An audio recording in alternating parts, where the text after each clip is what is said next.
Verix Prime had long been considered one of the Imperium's shining jewels, a bastion of humanity where disease was all but forgotten, mutation had been eradicated, and the Emperor's will seemed to manifest in every corner of the planet. Its gleaming cities towered above vast plains, every spire and Medicaid facility a testament to the ingenuity and discipline of humanity.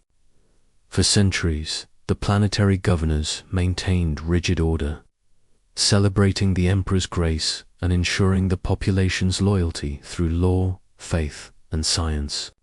The people were confident that no harm could come to them, that they had been perfected in body, mind, and society. But that confidence made them blind to the shadow that had begun to slip through their defenses.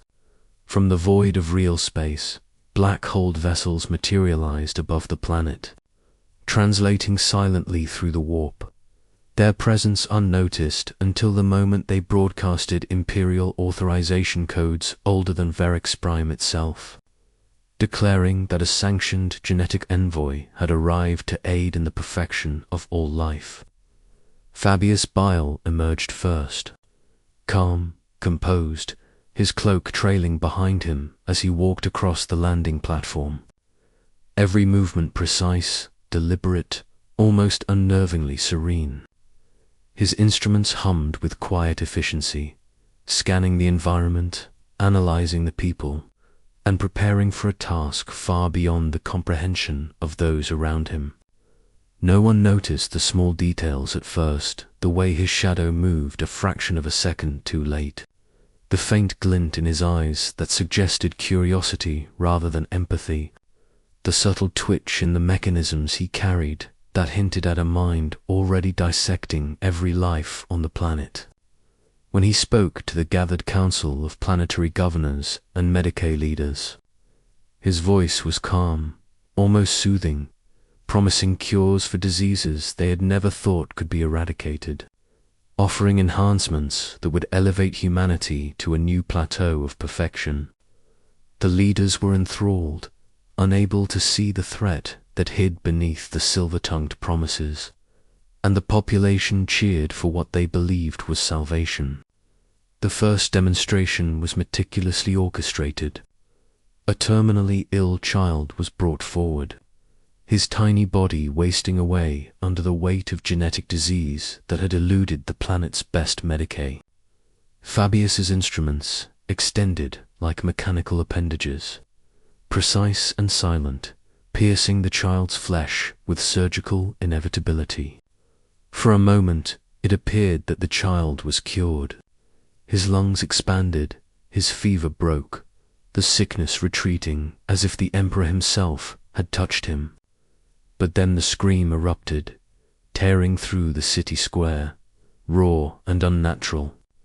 Bone shifted beneath the skin, muscle coiled and writhed as if independent of thought. Teeth multiplied and fractured the jaw. The audience gasped in horror as the child transformed into something no longer human, no longer recognizable, its movements violent and instinctual. Enforcers fired without hesitation, loz bolts slicing through the thing's chest. But their efforts were meaningless. It tore through the first offenders with superhuman speed and precision, limbs snapping and reforming like living tools of destruction. Fabius observed without reaction, silently adjusting the settings on his instruments, noting the efficiency of each response, the speed at which the body adapted to pain, the way muscle and sinew reconfigured in real time. The first blood of the planet had been shed, and the taste of it hung in the air as the survivors fled, the realization dawning too late that their world had been infiltrated by a force beyond their understanding.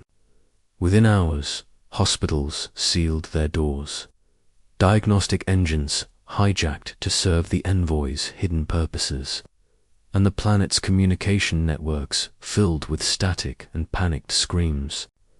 This was the beginning of the end for Verix Prime, the first act of horror, the seed from which terror would bloom. and every observer knew instinctively that nothing could stop what Fabius Bile had begun.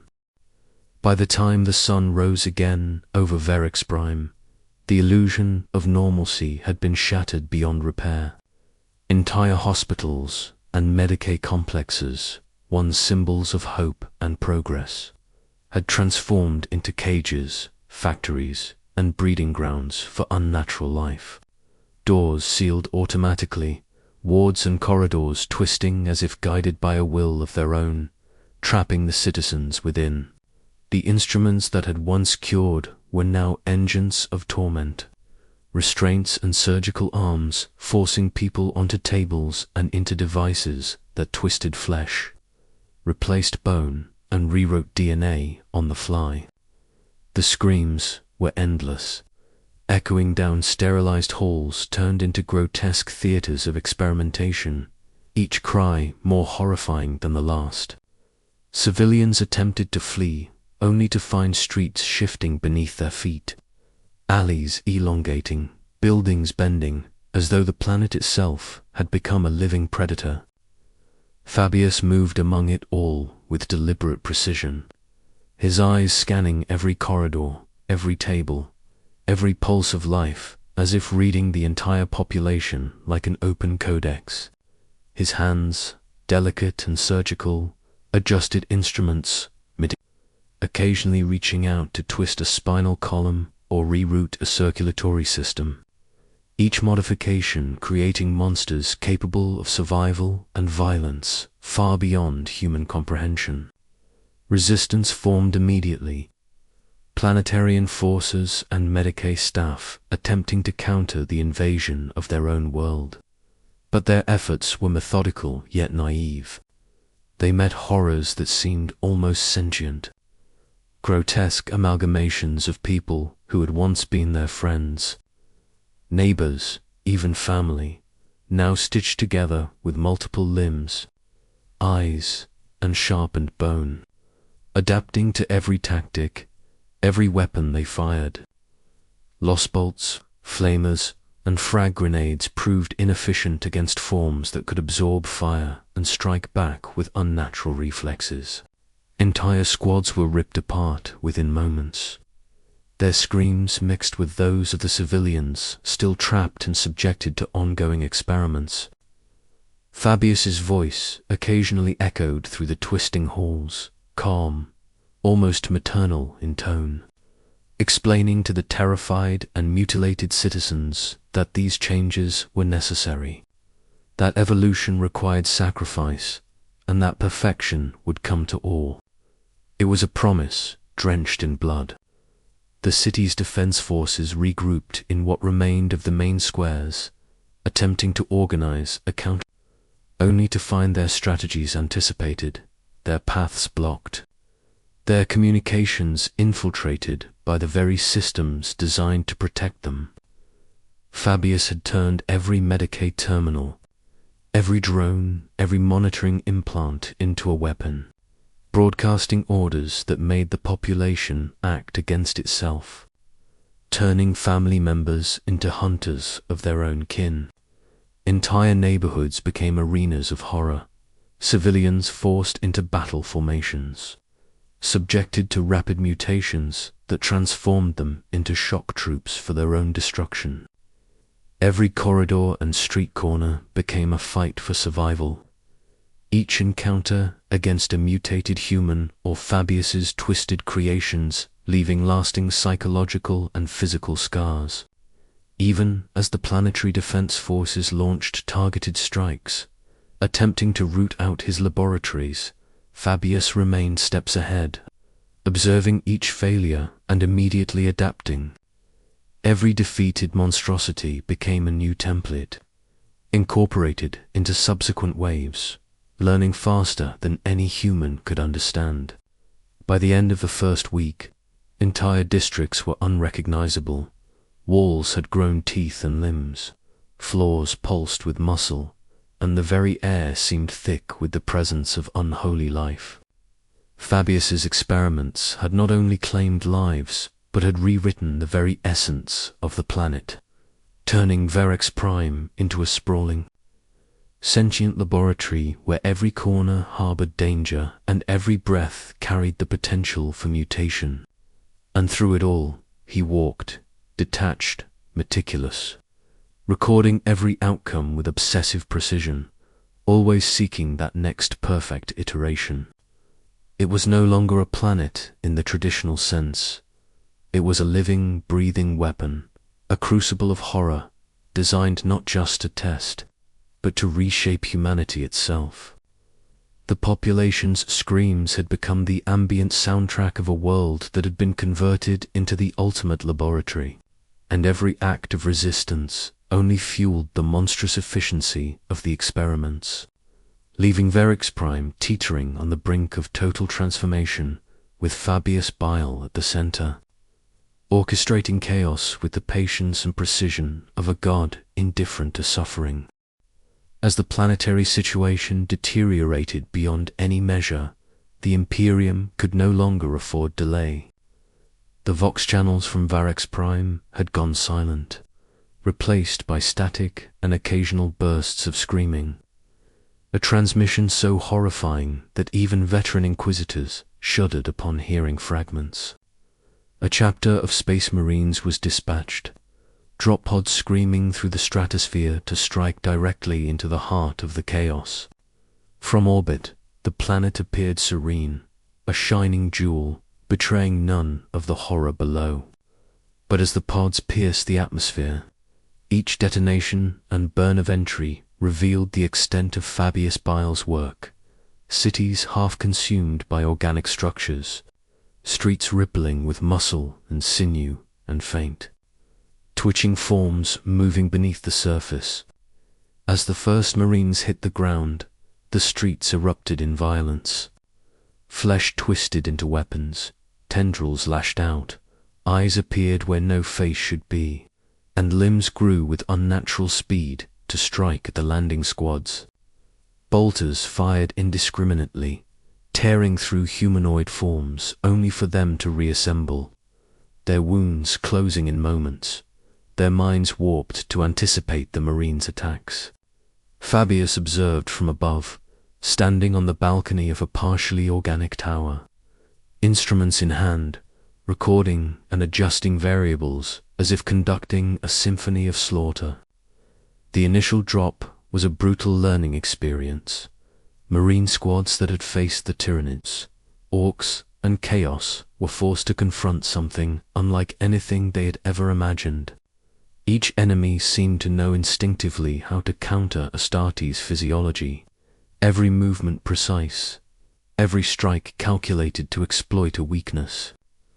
Apothecaries tried to recover gene seed from the dead and wounded, only to find themselves ambushed and captured, their bodies harvested for study as Bile's eyes gleamed with detached interest.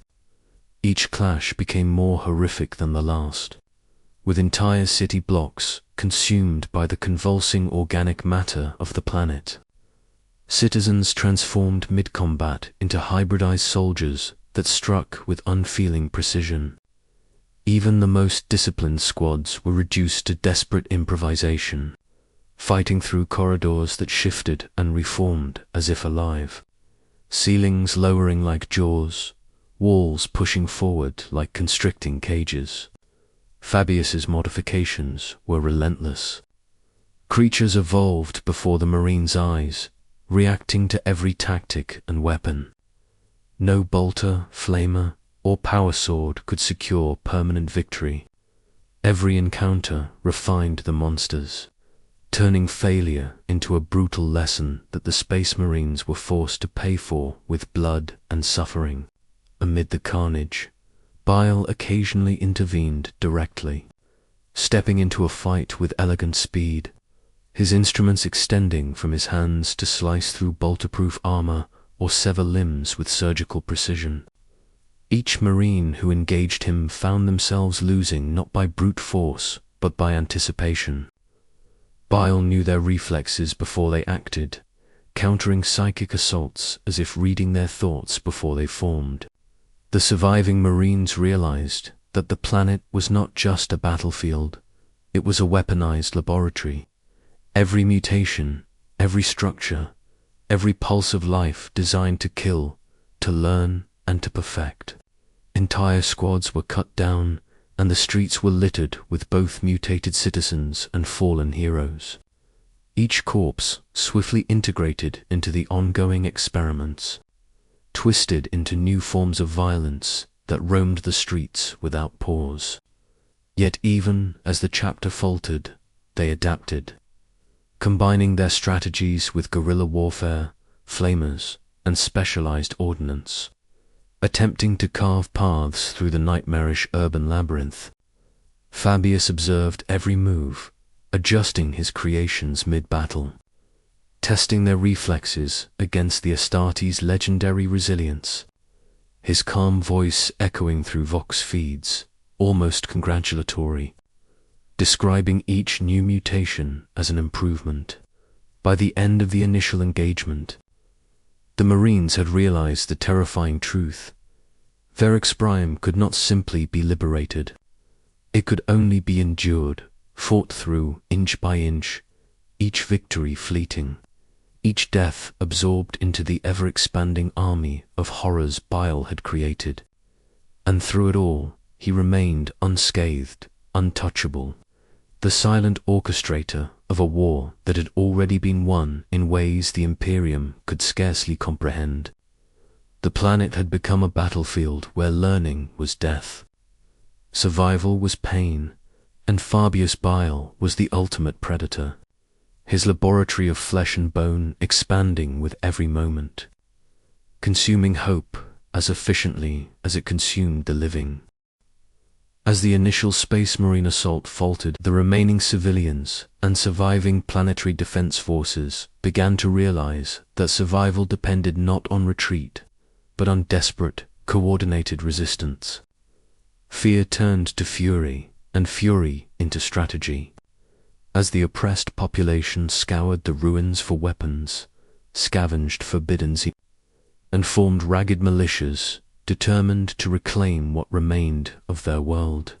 Streets once pristine now writhed with muscle and tendrils, building facades gnawed by unseen teeth, and corridors between districts pulsing with organic, nerve-like structures.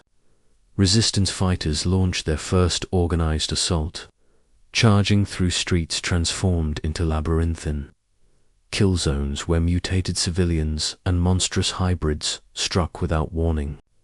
In these early engagements, even improvised weapons had effect, severing limbs and detonating organ-filled monstrosities in showers of gore. For a moment, hope surged.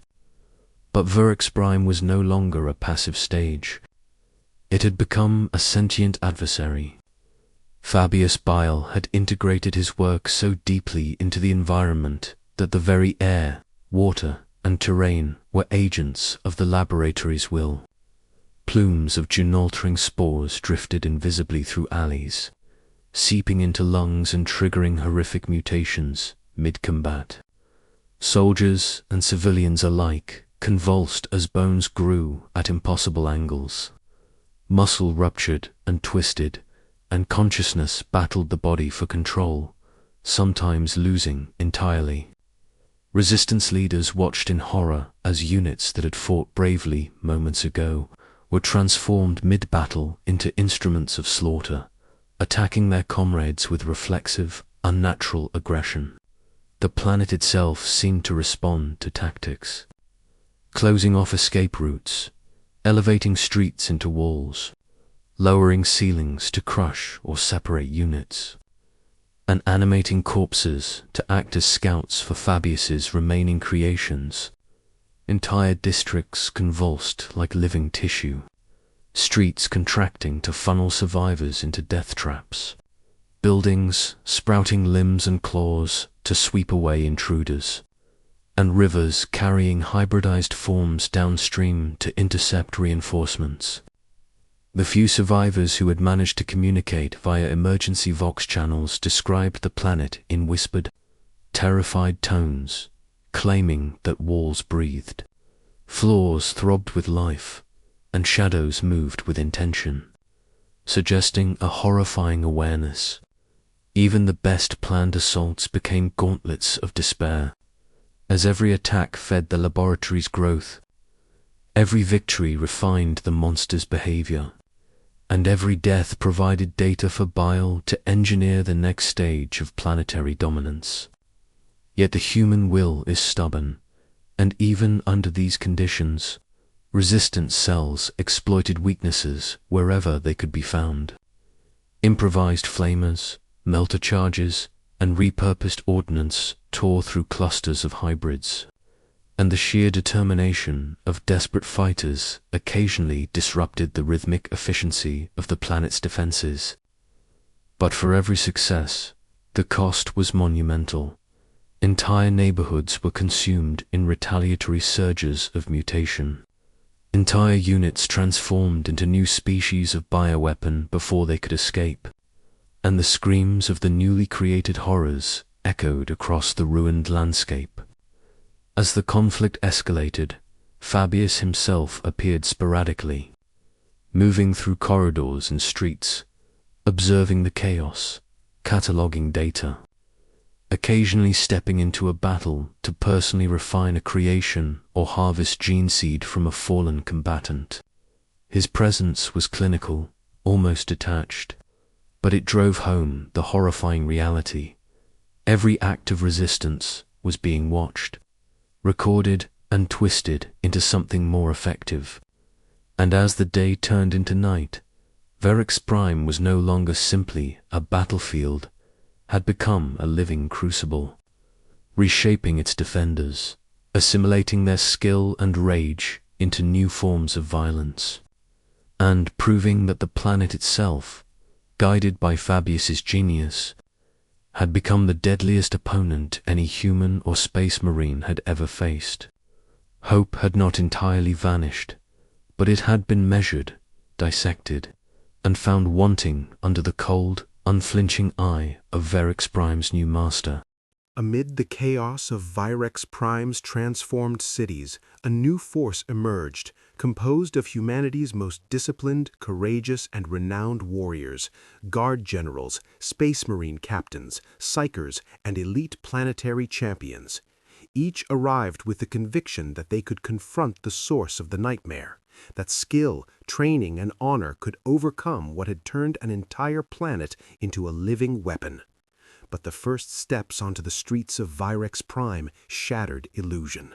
The very terrain seemed to resist, buildings convulsing to push, crush, or separate them, streets opening like maws to swallow squads whole, walls sprouting tendrils that could pierce ceramite as easily as flesh. Civilians turned horrors surrounded them in grotesque formations, their faces, once familiar, now fused with multiple limbs, claws, and gaping mouths, all guided by the intelligence Fabius had instilled in them. Even the most veteran generals quickly realized that Virex Prime itself was a weapon, its every pulse, every twitch of flesh and sinew anticipating and countering tactics before they could be executed. Initial engagements were desperate and brutal. A guard general leading a strike team through a former civic square watched in horror as his own men were consumed, transformed mid-combat into hybridized monsters that turned upon the survivors, their screams distorted by new predatory instincts. Bolters and las cannons tore through some of the abominations, but each death birthed new, faster, and more cunning variations. The generals fought with every ounce of strategic brilliance, coordinating their squads with signals, flares, and emergency vox, but the enemy seemed to anticipate each maneuver, a living intelligence embedded in every mutant, every pulse of the planet itself. Into this nightmare stepped the Space Marine captains, clad in ceramite and powered armor, their presence meant to inspire, to turn the tide. They struck with ferocity unmatched, bolters thundering, chainswords roaring, flamers scorching the convulsing streets. Yet even they found themselves outmaneuvered by creations specifically engineered to counter gene seed, every movement predicted, every assault countered with horrifying precision.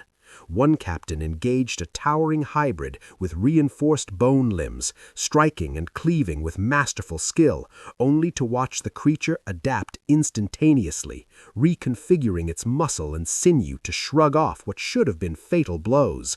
An apothecary moved to recover gene seed, only to be seized mid-action by Fabius himself, his body dissected and modified into a living psychic amplifier that screamed with every psychic discharge it was forced to emit. Even psychers, their minds attuned to the warp, found themselves ensnared, as Fabius's instruments reflected, dissected, and repurposed their powers, turning attacks back on their own allies with horrifying effect. As the battles raged through streets and shattered districts, Fabius occasionally intervened personally, stepping into the fray with surgical elegance, removing limbs, severing spinal cords, and harvesting organs or gene seed with calm, clinical precision. Each confrontation was a lesson, each champion's skill meticulously analyzed and integrated into his ongoing experimentation. No victory lasted. Even temporary successes were brief, as fallen heroes were instantly reconstituted into new instruments of death, hybridized with the genes of their comrades and civilians alike. By the end of the first day, the streets were littered with the remains of champions, their courage transformed into bioweapons that stalked the remaining survivors. Fabius's presence was almost spectral, never fully committing to any single fight for long, yet his influence was omnipresent. Every mutation, every reaction, every strategy the heroes attempted had already been anticipated and twisted against them. The realization dawned slowly, painfully. Virex Prime was not only a battlefield, but an evolving predator, adapting, learning, and perfecting itself with every ounce of human skill and bravery poured into it. The champion's defiance had been noted, catalogued, and exploited, and even as their bodies fell, their essence was absorbed into the growing army of horrors that would continue to hunt the living long after their deaths. In this act of grim inevitability, the story of heroism became a story of consumption, and every figure who believed they could stand against Fabius Bile found themselves transformed into the very nightmare they had sought to destroy, their courage repurposed into perfection, their suffering elevated into art, and the planet's monstrous heart beating stronger with every life taken. By nightfall, there were no heroes left, only survivors, mutated allies, and the distant, calm laughter of the man who had made it all possible, walking freely through his cathedral of suffering, always searching for the next improvement, the next genetic refinement, the next perfection. By now, Virex Prime had ceased to resemble anything human could recognize as a world. Streets, buildings, and forests had fused with flesh and bone. Rivers teemed with writhing, semi-sentient organisms, and the skies darkened with spores and bioconstructs that moved with terrifying purpose. The survivors, already battered and scarred by the relentless experiments of Fabius Bile, realized with dawning horror that the planet itself had become a predator. Each step was uncertain. Each breath carried the potential for mutation, and every corner harbored the remnants of humanity twisted into monstrous forms. From orbit, the Imperium's fleet arrived, their titanic void ships expecting conventional resistance, yet even they were unprepared for what awaited. As boarding tubes and orbital bombardments commenced, massive tendrils of living flesh erupted from the planet's surface, tearing at hulls with organic suction and tearing steel as if it were paper. The oceans themselves seemed to churn with a life of intent, carrying leviathans constructed from fused ships, citizens, and mutants, their jagged forms glinting with bone and metallic implants, smashing vessels with a force that shattered shields and warped reality. Even orbital bombardment seemed futile, as the planet healed rapidly, flesh knitting itself into new forms, structures reforming even as fire and explosives tore through them. The very atmosphere had become a weapon. Spores thickened the air, rewriting DNA, causing hallucinations, and driving those who inhaled it into violent mutation mid-fight. Entire fleets found themselves under attack not by conventional enemy ships, but by a planetary organism that reached out with 1,000 appendages, combining gravity, flesh, and psychic resonance to incapacitate, mutate, or annihilate.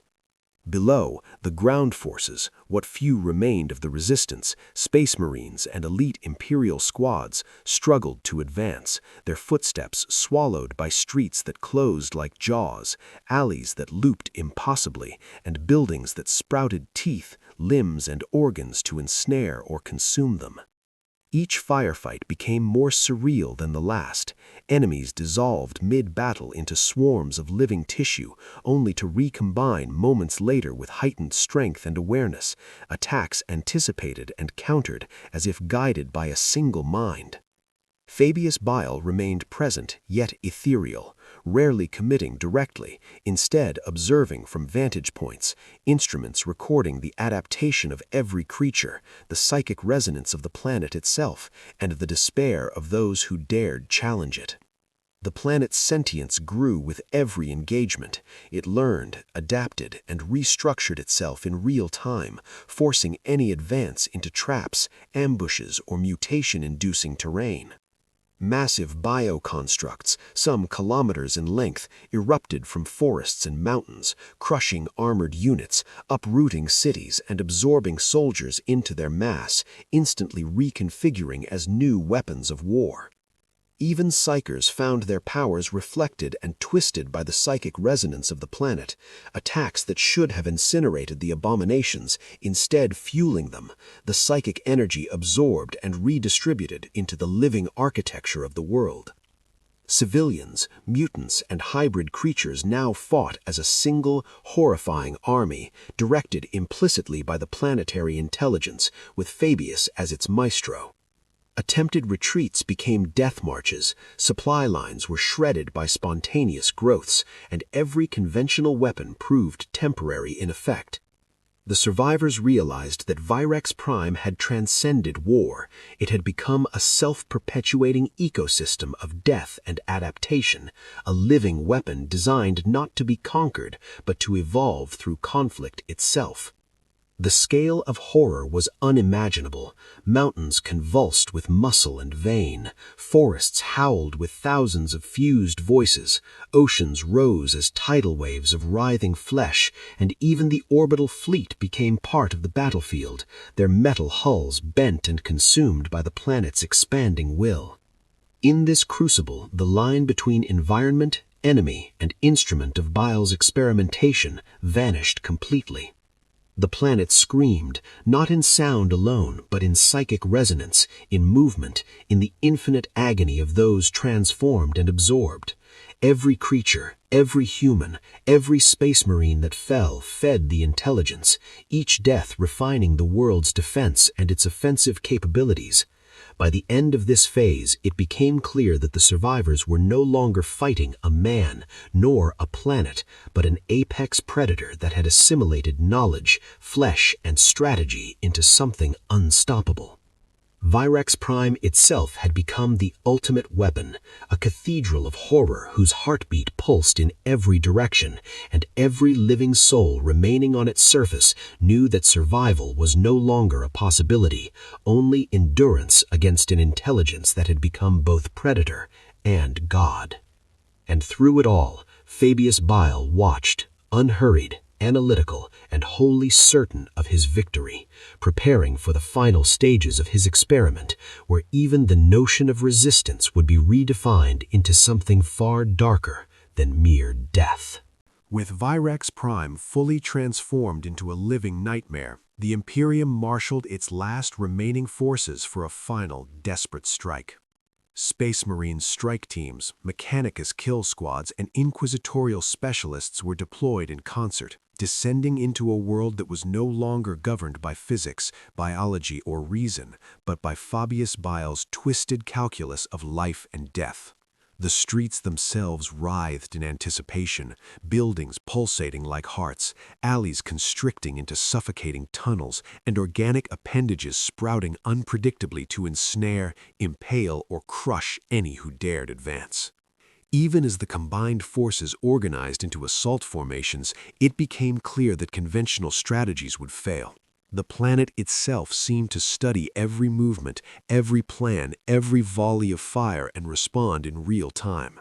Swarms of hybridized citizens, mutant creations, and partially transformed space marines surged from hidden corridors and subterranean tunnels, attacking with precision and adaptability that seemed almost prescient.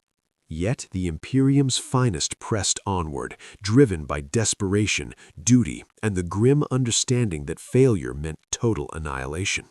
Each engagement was apocalyptic in scale. Streets tore themselves apart, swallowing vehicles whole. Massive mutated constructs erupted from the ground, their eyes glowing with the collective psychic residue of countless victims.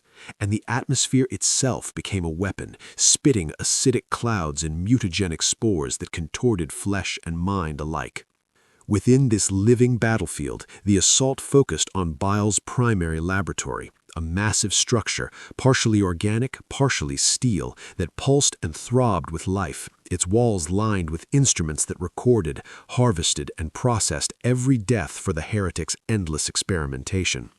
The approach was met with unrelenting opposition. Entire squads were torn apart by hybridized monstrosities whose forms were impossible to anticipate. Mechanicus operatives were dragged into the living structure itself, their bodies repurposed into components for new bioweapons. Even bolter fire, melta-charges, and power weapons seemed temporary in effect, the planet and its creations rapidly adapting to counter each tactic. And then, finally, Fabius Bile emerged. Calm, meticulous, and seemingly untouchable, he strode through corridors alive with screams, instruments extending from his hands like surgical appendages, analyzing, dissecting, and perfecting in real time. Space Marines lunged, bolters roaring, chainswords flashing, yet he was always a step ahead. Every strike was anticipated, every reflex calculated. He severed limbs, ripped spines, and harvested gene seed with surgical elegance, turning even the mightiest champions into raw material for his designs. Psychers attempted to burn him from afar, psychic fire searing the air, only to find their attacks reflected, dissected, and redirected, harming allies instead. The battle became a blur of violence, blood, and mutation. Marines fought through corridors that stretched impossibly, floors morphing into sinew, walls sprouting eyes and mouths that spat acid. Every step forward exacted a cost in lives and sanity. The hero's strategy shifted to focus on a coordinated strike, simultaneous assaults from multiple points, combining psychic attacks, mechanized firepower, and elite close combat teams. For brief moments they seemed to make progress, forcing Bile to retreat, yet each withdrawal was calculated. He lured them deeper into his laboratory, corridors narrowing, floors rising, ceilings lowering, until the assaulting forces found themselves in a death trap of living architecture. One by one, champions fell, their bodies harvested, converted into hybridized soldiers, or fused into the expanding organic structure, leaving nothing of the hero but a twisted echo of their courage. Even the most valiant Space Marine captains discovered that their strength was being used against them. Wounds that should have been fatal were merely data points for the next iteration of monstrosities, psychic energy amplified to feed the very constructs they fought. And then, finally, as the final surviving units converged on the central chamber, the inevitable became clear. Fabius Bile did not intend to die or be captured. The battle was not a test of skill, but a final demonstration of perfection achieved. With calculated calm, he activated a sequence within his laboratory that accelerated the planet's biological adaptation, forcing the remaining warriors into retreat, tearing apart the last of the resistance with mechanical and organic precision. He vanished through a warp portal that had been prepared in advance, leaving only carnage, screams, and the fully realized nightmare of Virex Prime. The surviving forces withdrew, shattered, mutating under the influence of the planet itself, the memory of the final confrontation etched into every scar and psychic impression. Fabius Bile had not merely escaped, he had perfected his work, leaving behind a living weapon of unimaginable scale, a laboratory that would continue to evolve, consume, and terrorize long after the Imperium's finest had fled. The final assault had proven one truth. No matter the courage, no matter the skill, humanity itself was a resource to be refined, and Fabius Bile was the ultimate arbiter of that transformation. With the last of the assaulting forces crushed, dismembered, or assimilated into his ever-growing army of horrors, Fabius Bile turned his attention to the culmination of his experiment. Virex Prime, already transformed into a living, breathing weapon, pulsed with bioorganic vitality, its cities, forests, and oceans fully integrated into the laboratory's design. Every structure throbbed like muscle, every street writhed with sentient sinew, and the sky was a web of tendrils, spores, and winged horrors. The survivors, those few not already absorbed, mutating, or slaughtered, cowered in pockets of collapsed buildings, their attempts at resistance long since extinguished. Even the Imperium's orbital fleet had been driven to retreat, crippled by the living tendrils of the planet, the ocean's monstrous leviathans, and the psychic resonance that Fabius had cultivated to repel conventional attack.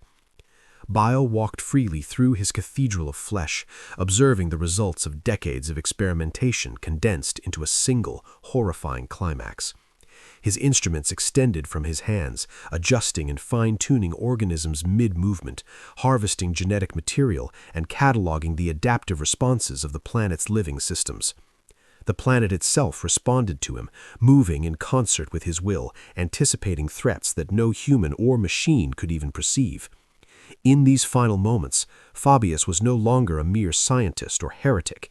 He had become a god within his domain, orchestrating every pulse of muscle, every psychic echo, every twitch of a hybridized limb with absolute control.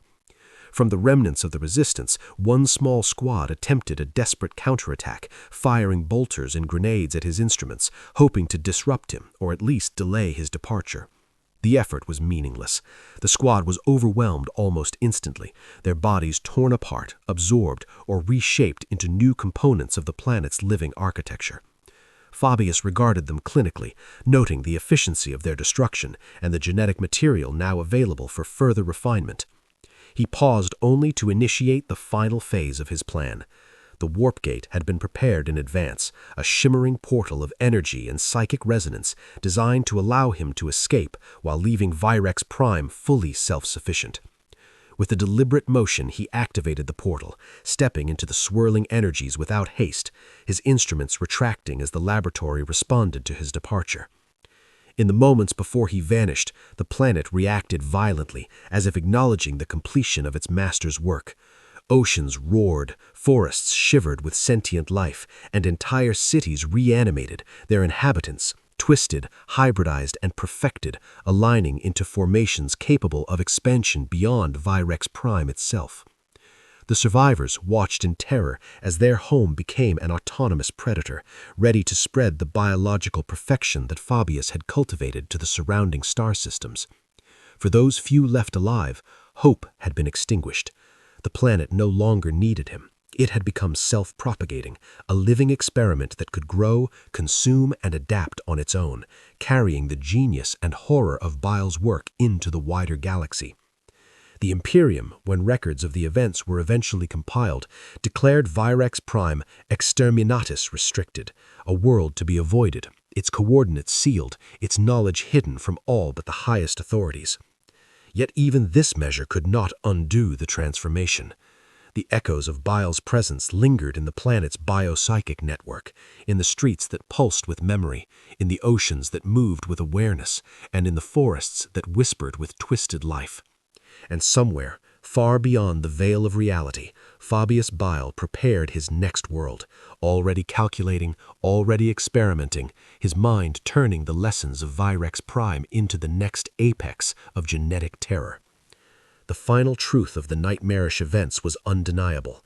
Perfection had been achieved, but at the cost of humanity itself. The planet screamed, not in agony, but in triumph, its new form an eternal monument to Fabius Bile's vision, and a warning to all that no corner of the galaxy could remain untouched by the genius and cruelty of the heretic. And as the warp gate closed behind him, the silence that followed was profound, almost holy, for the horror was complete, the experiment immortal, and the galaxy unaware that a living nightmare now awaited its next chapter. The Imperium recorded what little information survived, sealing it behind layers of secrecy, marking Virax Prime as exterminatus restricted, a warning to all who might stumble upon its coordinates. The fleet that had escaped spoke only of horror and futility, describing streets that lived, forests that moved with purpose, oceans that hunted like predators, and citizens whose forms no longer resembled humanity. No one truly understood what had occurred. The scale of Fabius Bile's genius and cruelty was beyond reckoning. His escape was complete, leaving only the living nightmare of Virax Prime as testament to his work. The planet pulsed with life, intelligent, aware, ready to expand, and yet silent, its screams resonating only in the minds of those who had witnessed its transformation. The galaxy remained oblivious to the threat, unaware that a fully perfected, self-sustaining laboratory of flesh, bone, and psychic resonance now existed, waiting to spread its influence to other systems. Somewhere beyond the warp, Fabius Bile prepared again, already scheming, already experimenting, his mind an engine of endless horror. And Virax Prime, his crowning achievement, waited, patient, alive, and hungry, a monument to perfection achieved through suffering, a silent warning that the Emperor's light had not yet touched every shadow in the galaxy.